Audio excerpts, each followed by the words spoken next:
Good evening. I'm T. Willard Fair, and I'm back. Missed you. I hope you missed me. It's been a long time that we've been together, but hope all is well with you. All is well with me. Having fun, still doing what we love to do, and that's trying to save all the children in Liberty City. Hope everybody had a great Thanksgiving. I did. It was simply fantastic. Nothing unusual. Did what I normally do, and that is every year go to the homeless shelter. Thankful for not being a resident, but going to volunteer, attempting to make sure that those who, by their own misfortune, things beyond their control, they were not outside in their own domain doing what they wanted to do, but found themselves homeless on this particular day. So we served 560 people that day with the Caregivers Rotary Club and others made an outstanding contribution to the happiness of those who were there. I like to do that every year because God has been so good to me until it's just would be sacrilegious if I did not take the Thanksgiving Day to say thank you to Him by serving those who were less fortunate than myself. So I had a great day. Ended up going to my favorite place. I always like to go to Dogma and have my hot dogs. Sort of my way of saying I'm grateful and I'm thankful. Sort of my way of saying that I'm still down to earth. Sort of my way of saying that I appreciate what God has done for me. And just had a great holiday and hope that all of you had a similar kind of great holiday. Was supposed to have Representative Bush with me this evening. I hope that he's en route. We wanted to talk about election, what's going on in this world called United States of America. Tonight, all eyes are on Georgia. Georgia is on my mind, as Ray Charles used to say. And I'm sure that it's on the minds of the Democratic Party and on the minds of the Republican Party and on the minds of those who have put a lot of money into one race, a runoff race between two men who look like me, a runoff race. One man who looks like me is a Democrat, and one man who looks like me is a Republican. A runoff race. A runoff race where the man who is a Democrat who looks like me has raised $54 million in the last month. $54 million in the last month against a man who looks like me, who represents the Republican Party, who is attempting to match him dollar for dollar. Would somebody please tell me, why is it possible for two men who look like me, who are supposed to be from another class of people who are second class, who are supposed to be minorities, attract almost $100 million in the last 6 weeks or less? It certainly did not come from the Negro Service Council. It certainly did not come from the National Baptist Union. And I know it didn't come from the NAACP or the National Urban League. Where did this money come from? It came from some place, from some source, from some person or purpose. Folks who really think that it's important that one of these fellows goes to Washington representing the sovereign state of Florida. Now, since this money didn't come from Black folks, and since it didn't come from the NAACP, it had to come from other folks. So let's say that racism is not alive when the political stakes are very high. Let's say that if it was alive, then these two black men who are supposed to represent all Floridians and all other folks who come from Georgia who might live in Florida but who now live in Georgia would not be able to raise all of this money. And if they go to Washington, and surely one of them will they be able to be unabatedly pro the color of their skin constituent? I don't think so. Because if I gave you the money that made it possible for you to win the election, then you are beholden to me, not to whoever you think you might represent because of the color of your skin or because of the past incidents of life that you've shared together because of your collective color of skin. So the question becomes, if Georgia is such a racist state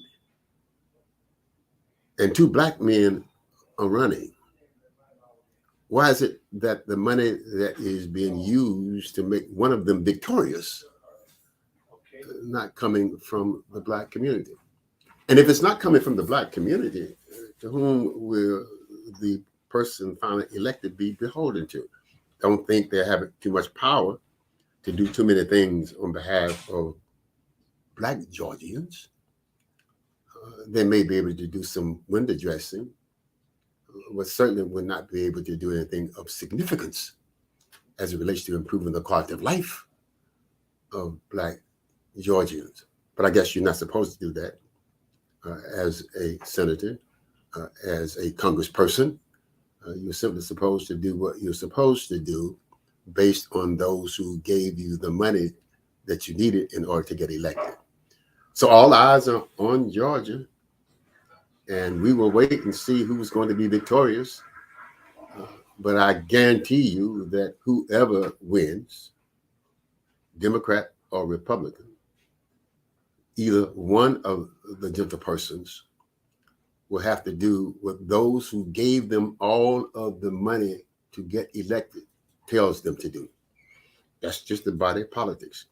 So if you think that you're going to have some influence black Georgians because both of these guys are black and they will be able to do some unusual things because they are black and you're black, forget it.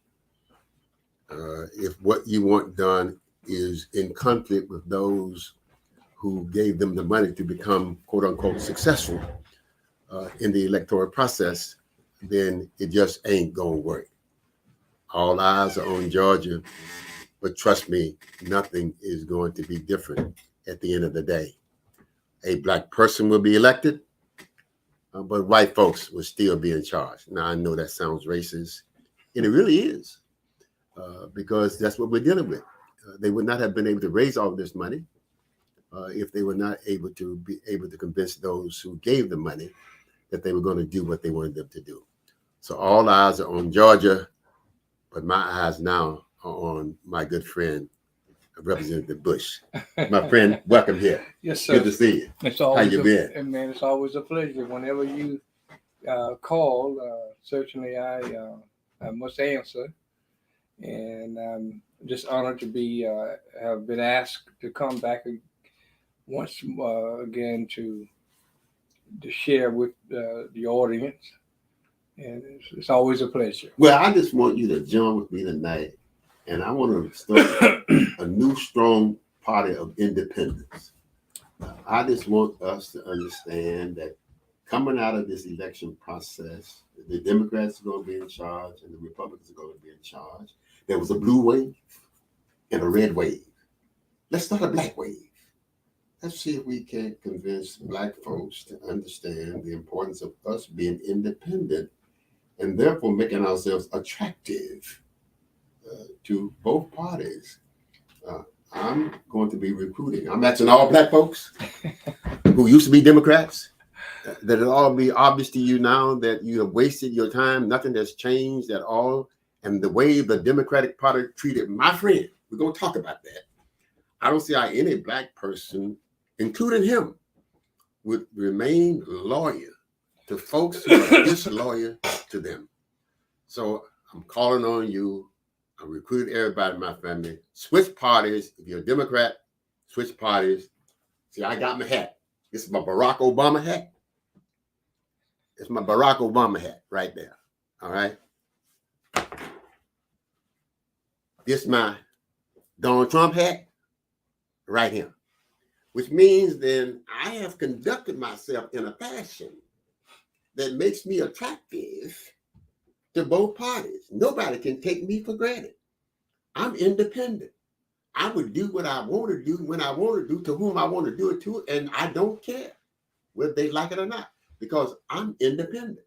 And if they don't like it, somebody's going to like it because I'm going to be on somebody's team.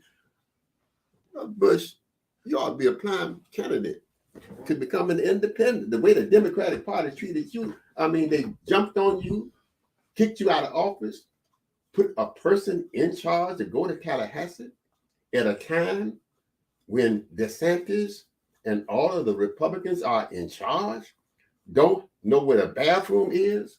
You expect them to bring something back home to you. And that could not have happened without Black Democrats being in cahoots with other Democrats to put you out. They didn't put you out because you were ineffective. They didn't put you out because you were a rebel. They didn't put you out because you were sassy. They put you out because you were embarrassing them. You were delivering, and that was embarrassing because they say, yeah, I can't deliver because they won't let us do nothing. I can't deliver because they racist. I can't deliver because they Republicans. You say, no, in spite of, without compromising in the principles, without compromising the principles, without leaning on any of my values and destroying them, I'm going to show you how the game is played. And you played the game. And because you showed them up, they got rid of you. Now, is that a fair assessment? I know you don't want to talk about that because tonight, I didn't know what we were going to be discussing. Well, you know me. I didn't either. And when you call, I just, like I said earlier, I respond. But I can say this much.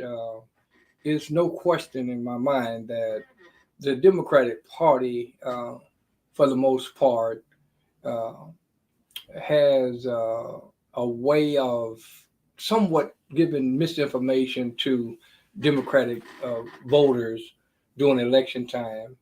And our people seem to be very vulnerable of misinformation that's given when there is efforts by individuals who in the party don't want you to be independent in your thinking and don't want you to be independent in how you play the game in this political arena, especially. So why would they give misinformation? Why would they give him misinformation? Well, because it appears to me, and I'm only speaking from my perspective, it appears to me that they feel that we have been, we are emotional to a certain degree, and all you have to do is just put misinformation out there. And it's an old adage, saying that if you keep saying it within 48 hours, it become embedded and it become a truth. I just think that we have, for the most part, been taken for granted when it comes down to how the political process, not only in Tallahassee, but in Washington, and even on the local level. We have been taken for granted that we all supposed to vote a certain way. We're supposed to act a certain way. And if any one of us within this party operate independently or think differently, then you become not a true Democrat. And I just think that we have to begin to talk about this, because if our people are going to benefit from what to me appears to be over $90 billion every year on the table in Tallahassee, and at the end of the session, we come back to our, we return to our districts, and we don't have anything to show for, especially the African American communities, I think it's a tragedy. We have to begin to look at how the game is played. I feel that our people just don't understand what it is, what the responsibilities are of members who are from our community who goes to Tallahassee to work on their behalf. They think it's a crime to have a meeting with the governor. And I'd never heard of anything in my whole life. Why all of a sudden now the governor becomes an issue when it comes down to you bringing $15 million back home to your district? Unheard of. We've never gotten that kind of money in this process. But because the governor is a Republican governor, they make it seem as though it's a crime, it's a sin to be able to sit and to negotiate on behalf of your constituents, and also to make sure that your projects are not vetoed and you can return home with money for the 501c3s and the agencies that affect your community and serve your community. So it has to be a different kind of education. It has to be a different kind of relationship if we're going to remain committed and dedicated to the Democratic Party. It has to be a reciprocal relationship, because the relationship we have now is a control, a manipulation. And if you get out of line, if you get out of place, they do exactly what you just said. They put they stick the money guys on you, and then they put out misinformation. And our people are so vulnerable, what appears to be so vulnerable, and we wind up missing out on the resources that can come to this community. But aren't they vulnerable because of the fact that we who know that what they did was wrong, and we just acquiesce and pretend that nothing really happened? Aren't we sending the message that you can treat us like niggers and we will try to intellectualize how it happened and why it happened? Where is the fight in us? Where is the anger in us? Where is it the hell with you Democrats? I'm not going to let you treat me like this. What kind of message do we send to the children? It's a bad message. When the bully beats us up, and then we just say, well, you know, they don't know what they doing. Where you know white folks gonna do what they want to do. If we allow the Democratic Party to treat you the way they treated you, and if you decide, well, you know, that's the way it goes, then you send the message right to other aspiring legislators that if they get you, you know they're gonna get you. So in the name of political solidarity, you be quiet, you go about your business. You should be angry. You should send them message. I'm not going to take this. I'm a man. I serve my district. If you wanted to get me for malfeasance or misfeasance, then fine. If you want to get me for not being productive, then fine. But you're going to get me? And I did more than anybody who looks like me or don't look like me for my district, and then I'm supposed to sit back and still say, well, you know, this is what happened. You ought to be angry. You ought to come on, be part of my independent group. And never at one time did Governor Ron DeSantis have never asked me to vote for any issue. He didn't need my vote. He didn't need your vote. And not one time that Republicans asked me to vote with them, but they didn't need your vote. Right. But the people who get paid during election, who they put out, these individuals get paid a lot of money to go out and just give misinformation about candidates.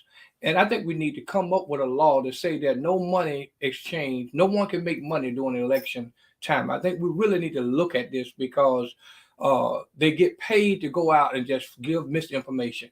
And they'll say you voted on issues with the Republicans, and when the record reflects, it's far from that. So we have to look at this from a different perspective. We should not be treated any kind of way and then act. People treat you the way you let them treat you. If you act like you're going to roll over and play dead, they will get you. I'm not that kind of person. If they can kick you out and nobody responds, and they say we can kick the niggas out and everything's gonna be all right. Ain't nothing gonna happen.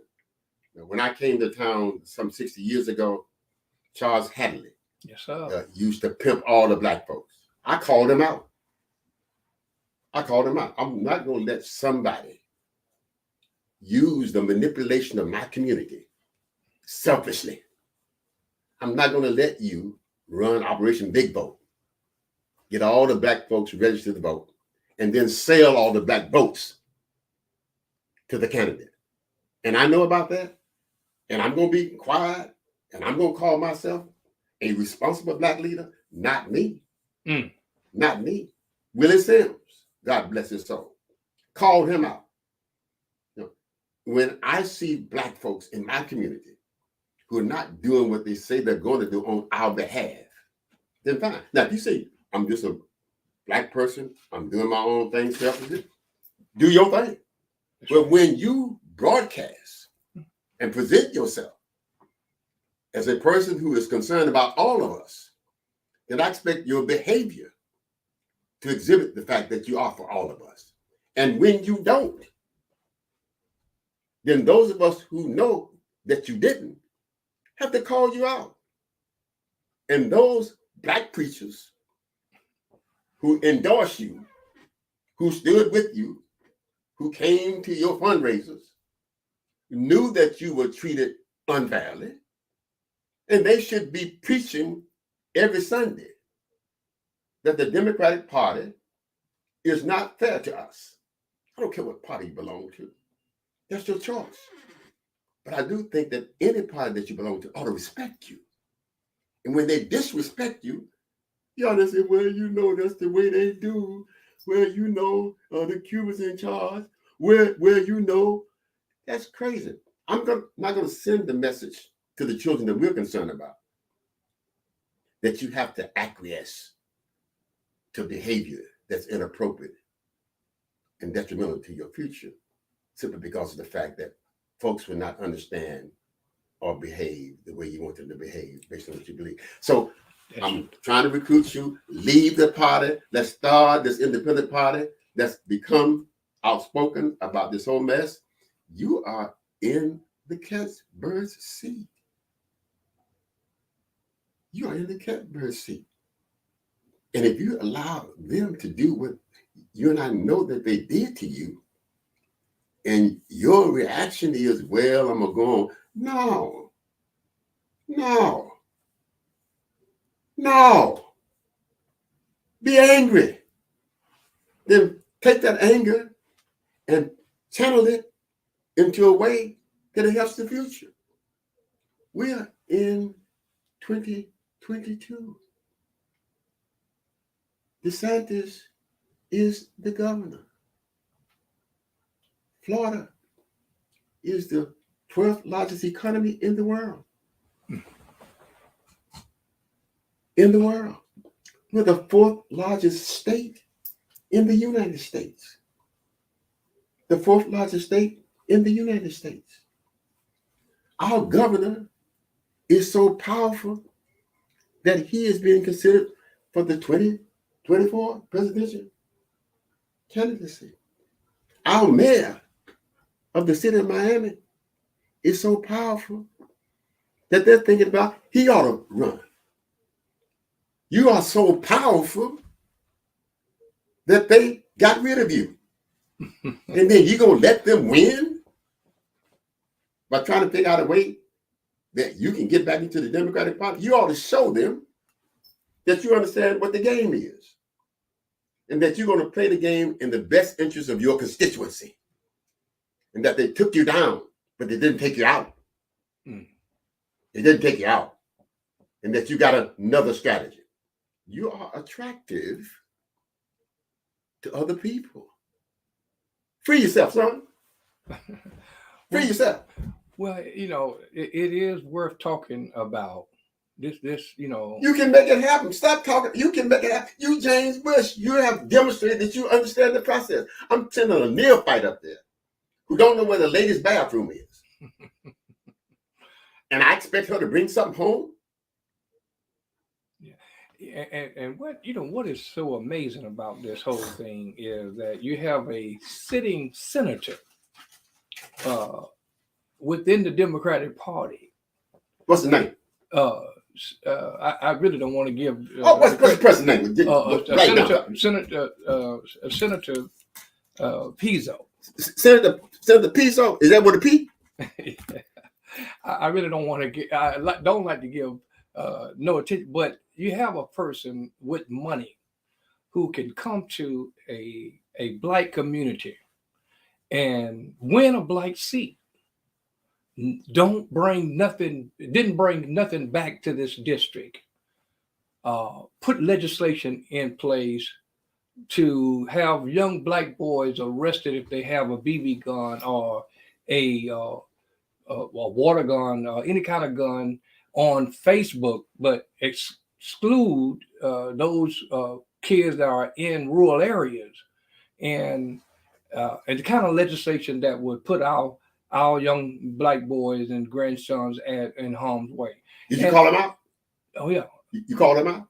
I challenge that. Okay. I challenge that type of legislation. See, there's a hidden agenda here.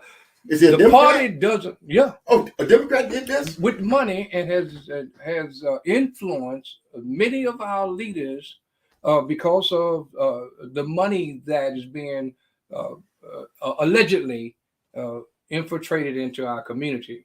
And we have to get to a point where money cannot be the driving factor when it comes down to election. Money is always going to be the driving factor. Those of us who know that it is the driving factor, when it drives us in the wrong direction, have a responsibility and an obligation to speak out. Yeah, it should not be a driving factor. But it's going to be you can't raise $50 million in the election that's going on in Georgia right now.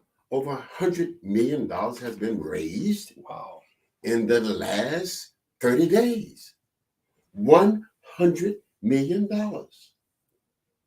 for a congressional seat. That must really have some value to somebody. And they spent almost $500,000 to come after me. $100 million, $500,000 to come after you. So this ain't about the political process. And no black agenda. No black agenda. The only agenda that the Democratic Party has right now is to push the Planned Parenthood, and the LGBTQ agenda. Ask them, do they have an agenda to help African American senior citizens? Why should they? Why should they? With housing. Why should they when they can put you out of office and you still say, I got to figure out a way not to embarrass them? Why should they be concerned about the masses if those of us who know better don't dare to say better? I'm out of office, and I have several calls today with seniors and different single head of household females calling me about issues that they have in their community. Now, you ask the party, what is the black agenda? What is the party doing to help our people in the housing, with the housing conditions that they are faced with? What are the agenda of helping with unemployment, with gang violence? There's no agenda. Why should they have one? If there is no punishment for not having one, why would I go out of my way to help you Negroes? If there's no punishment, if there's no political value in my doing that. Now, if there's political value in my doing that, I will do that.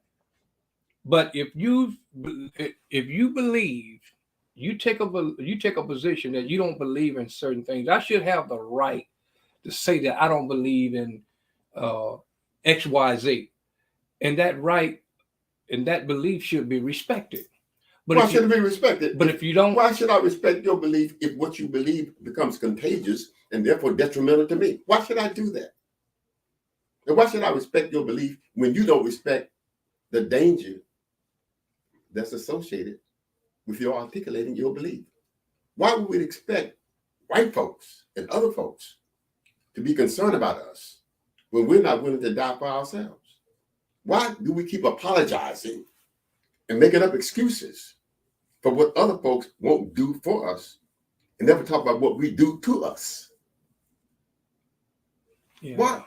Am I the only person outraged because the party that you belong to got rid of you, not because you were ineffective, but because you were not on their team? And why is it that we are not outraged that we would allow them to come in, identify some handkerchief head, selfish Negroes to work in our community, to indoctrinate, to manipulate our community, who knows no better? They didn't vote against you. They voted because other folks said that they ought to vote for something else. So your popularity, the folks that you help still love Representative Bush. It's those handkerchief head Negroes who consistently sell us out selfishly. Well, I can't understand that if someone bringing you $15 million and all of a sudden now they act as though, the party act as though it's a sin to be able to sit down as a African American lawmaker and speak with the governor, and they act as though you have access to the governor. You just can go in when you get a meeting with the governor. That's a miracle. But they did not unelect you, Representative Bush, because of your ability to understand how the political process works. They unelected you because you were making them look like niggers.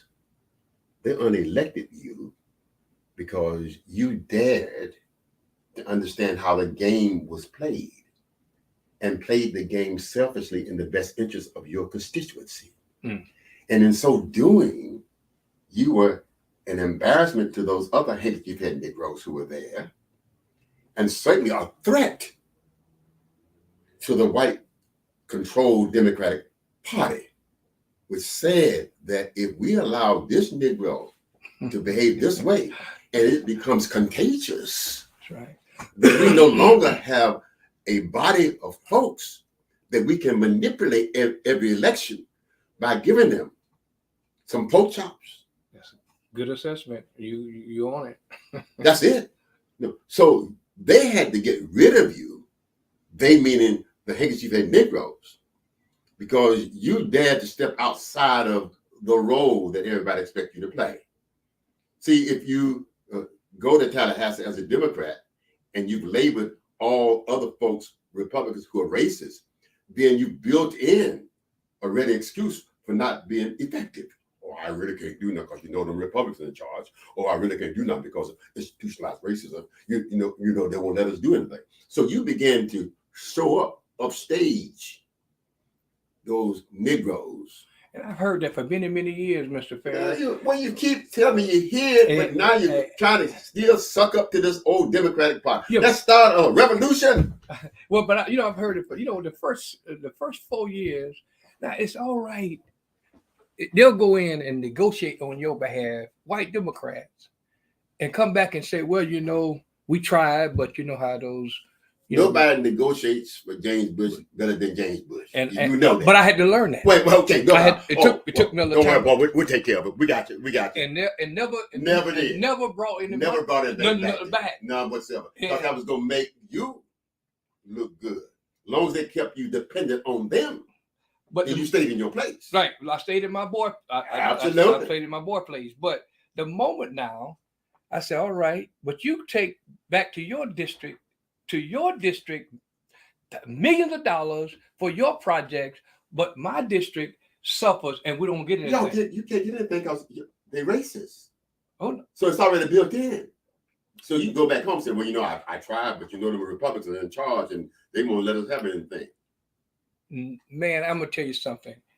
We got more money for black HBCU schools. Unheard of.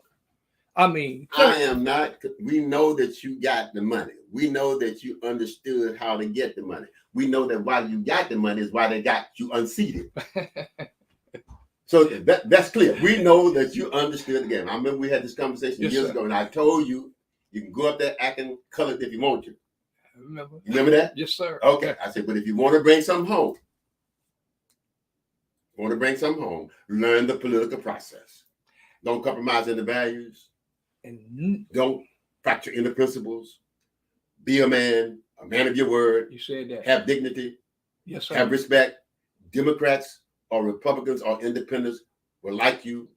Deliver, and you'll be all right. And then you finally got the message.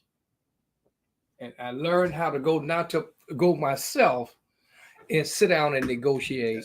And because they like you, they trust you, you're a man of your word. And so now it becomes a sin. So what they do is and most people, since we're on the air, it ain't a sin. It's showing them up. They no longer have any excuse for not producing. Since we're on the airway, and they take the governor does ceremonial things. He signed. He was hugging the governor. Yeah. Hey, he signed legislation that you support your constituent. So if you are invited to those signings, you there because you're there to support the monies and the appropriation that comes to your district. I want the people to understand this because the average, what appears to me, the average black person, especially our seniors, they say you took a picture with the governor, you standing with the governor. See, this kind of misinformation, this emotional trip that they put our people on, especially our seniors, we have to begin to find a way to try to break into that because they get us mad during election time. All they want now 2 years from now, all they're gonna do is get us mad about a person and start saying certain things about a person. But what is on the table for us as black Democrats? What is going to be put on the table in terms of the monies and the positions and the appointments? None of that. They just assume that we're supposed to just follow a slate, and we don't have. And if you nothing is on the table for you unless right. you're in the kitchen where they are preparing the plates, and you're one of the servers. You see this hat right here? I got in the kitchen. You see this hat right here? Yes, sir. The president had a luncheon in Mar-a-Lago, and I was on the invited list. It was $4,500 per person. I went to the luncheon. Because you think I'm going to turn down an invitation to go to Mar-a-Lago for luncheon with the president of the United States, worried about what some Negro's going to say about me being up there with Donald Trump? I could care less. Because my responsibility is to deliver back to Liberty City, regardless as to who's in office, without compromising in the principles or values. And if you don't understand that, just look at me.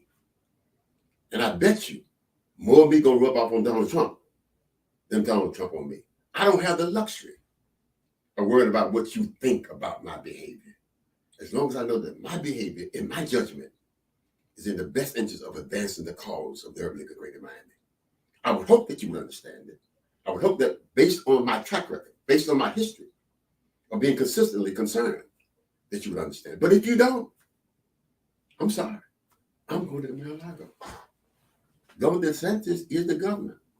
If he was head of the polka dot party, I'm going to the luncheon. Because I need to have access to whoever is in power without compromising in the principles, morals, or values in so doing. And I could care less about what handkerchief head, scared, selfish Negroes think about my behavior. You are too important to the future of this community for you to allow them to do what they did to you. Not because of what you did not do, but because the way you did it, they did not accept it.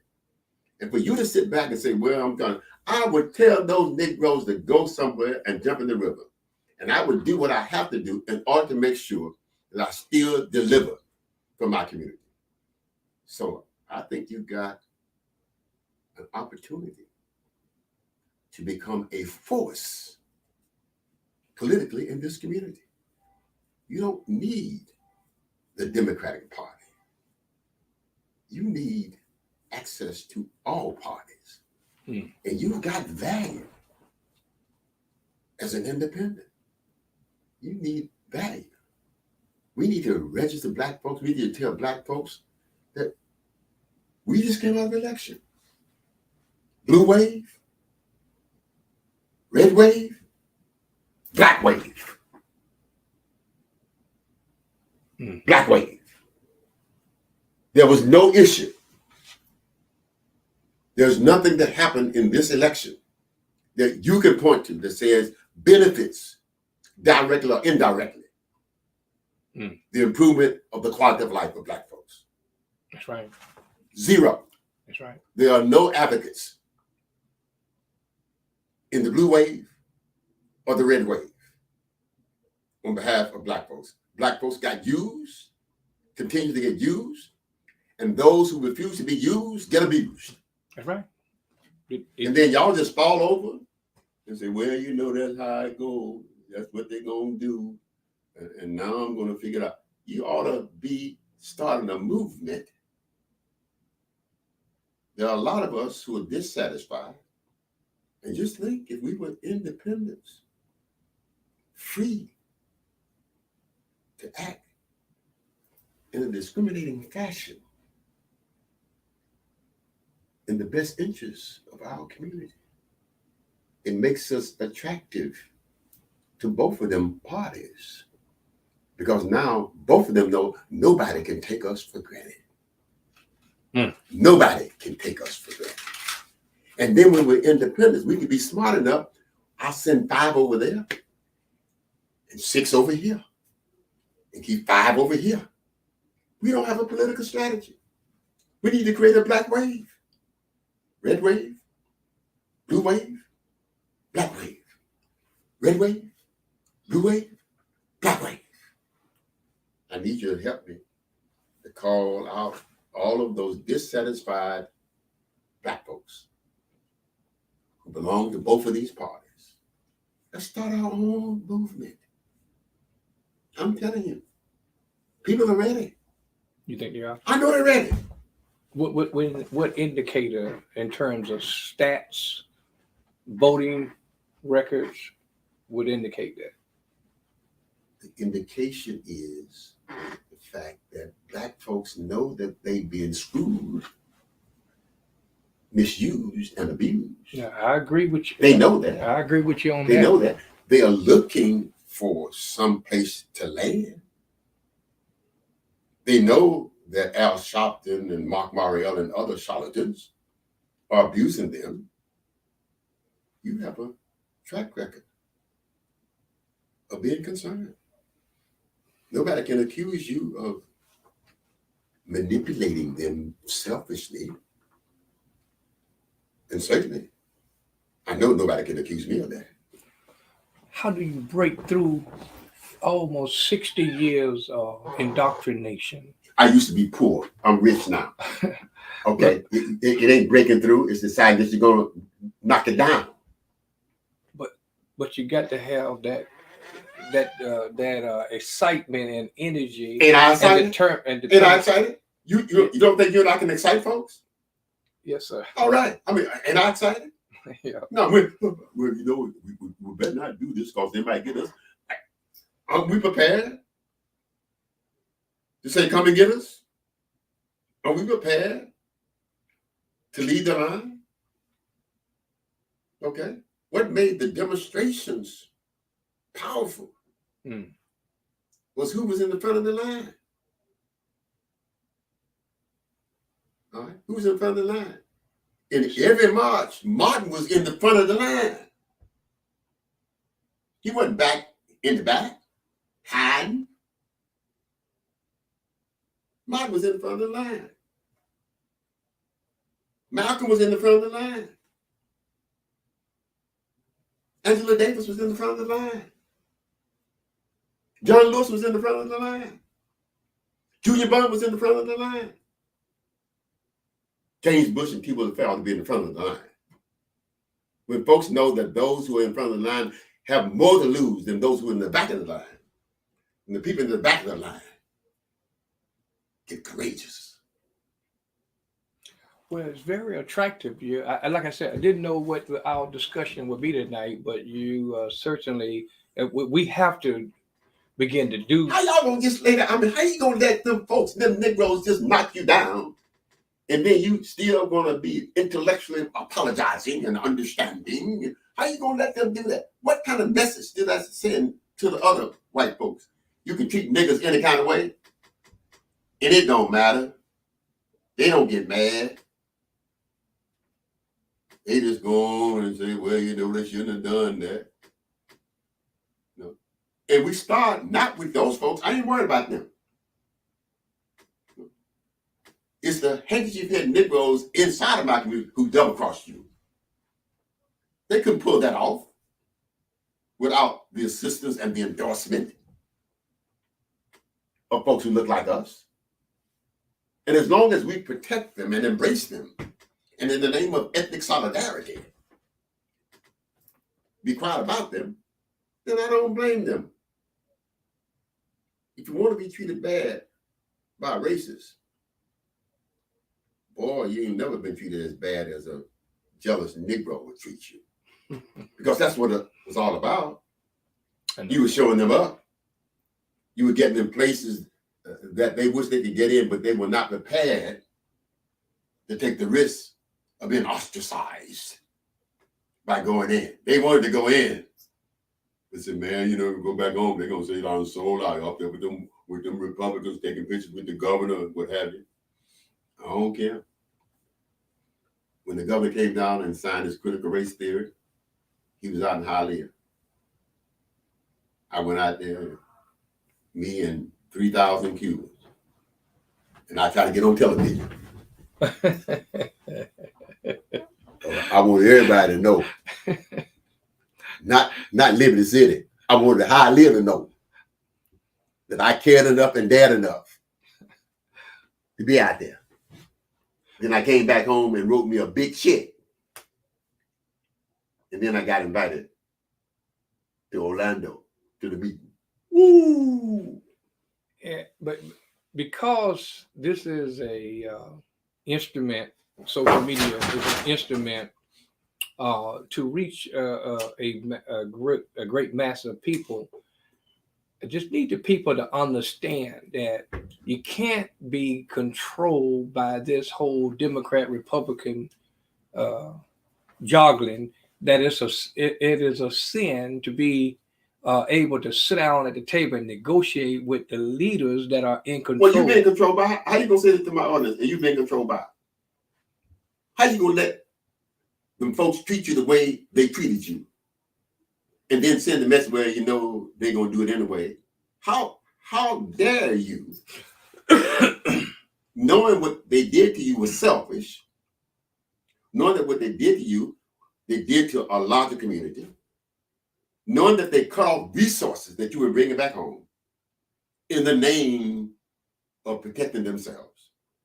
And then you're going to sit here on We Rise podcast and in your preacher tone, be apologetic and understanding?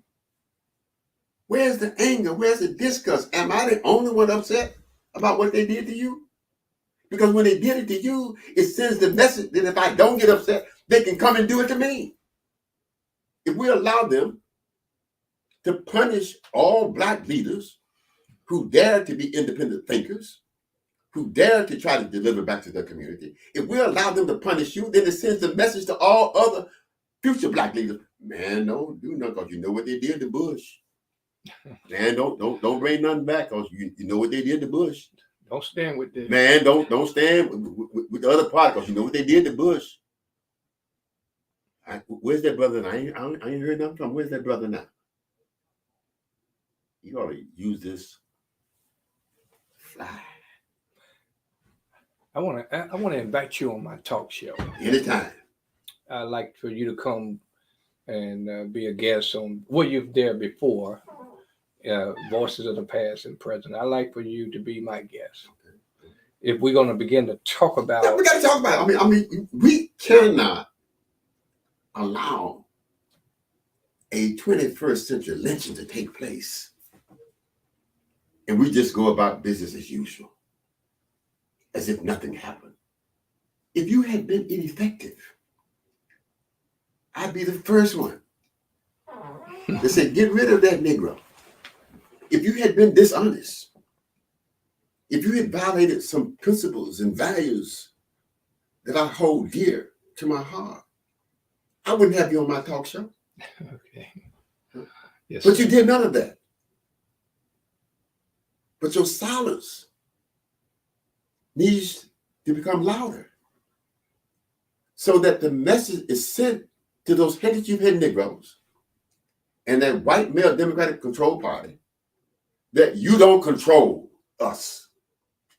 You may control some of us, but you no longer control all of us. And we will not allow you to punish us in your own selfish ends. That when you do that to one of us, you do that to all of us. So every black person, every black preacher that was on that photo with you ought to be upset.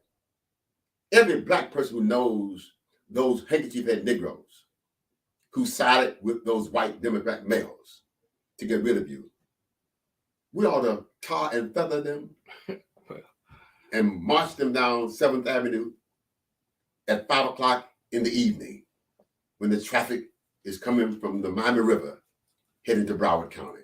Well, maybe we need to do a little education.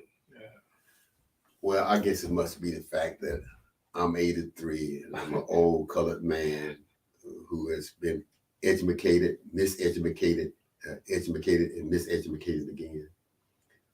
So I guess that what I'm saying is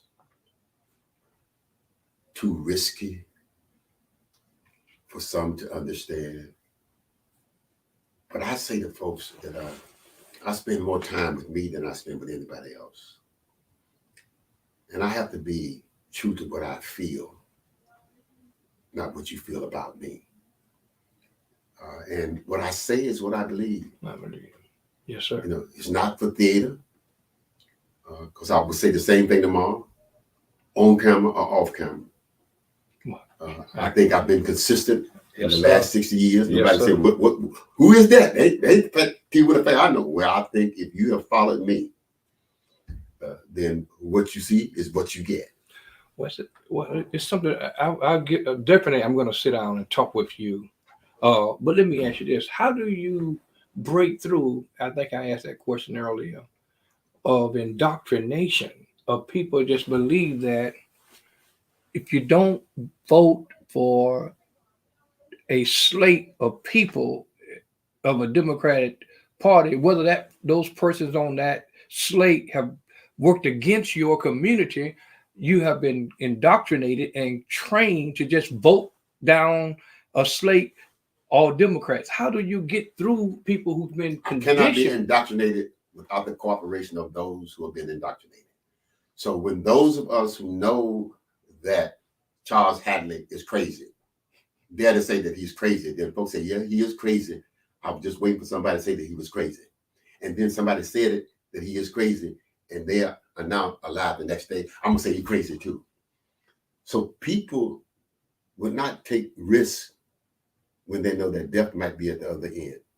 But when they see others take risks and survive, then they say, wow, I'm going to do it too.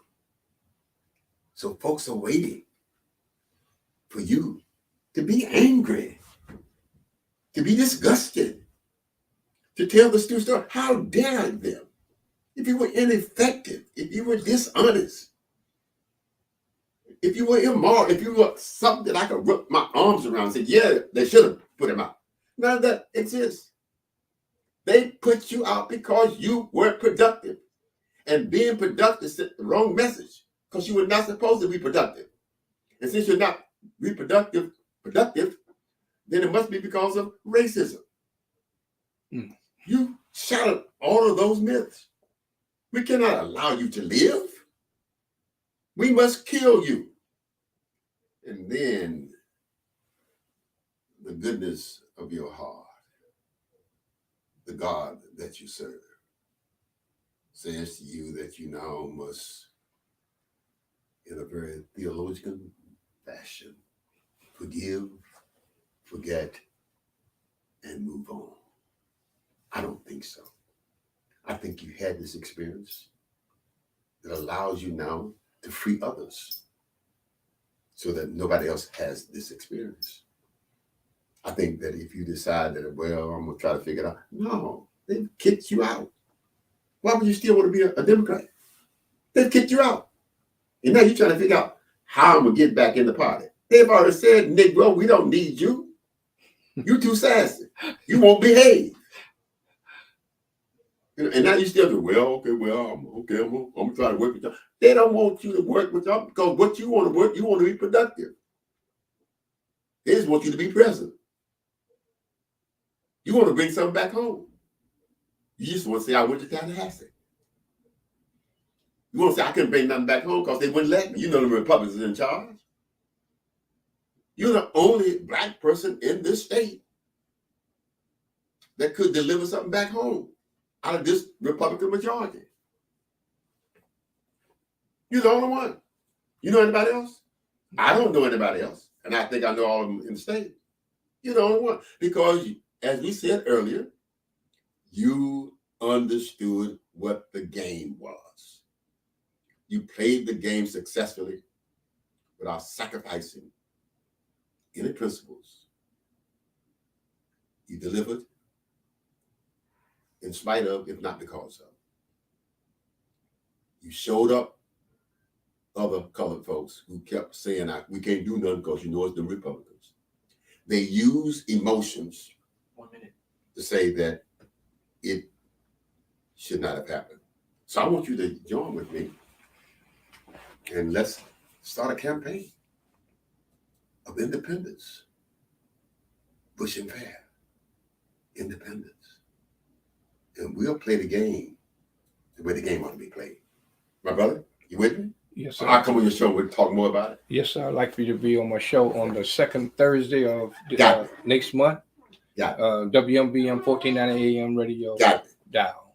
Thank you very much for being with me. Appreciate it. It's always on. God bless. Well, you train me. Thank you very much. See you next Tuesday. Everybody be well.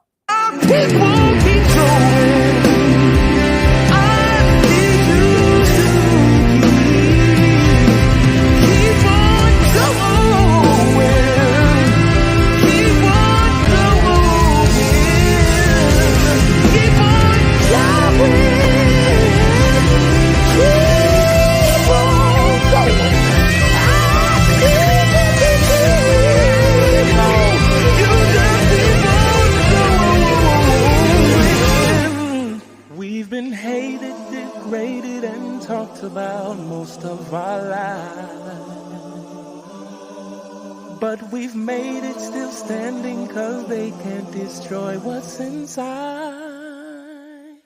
Black people keep going.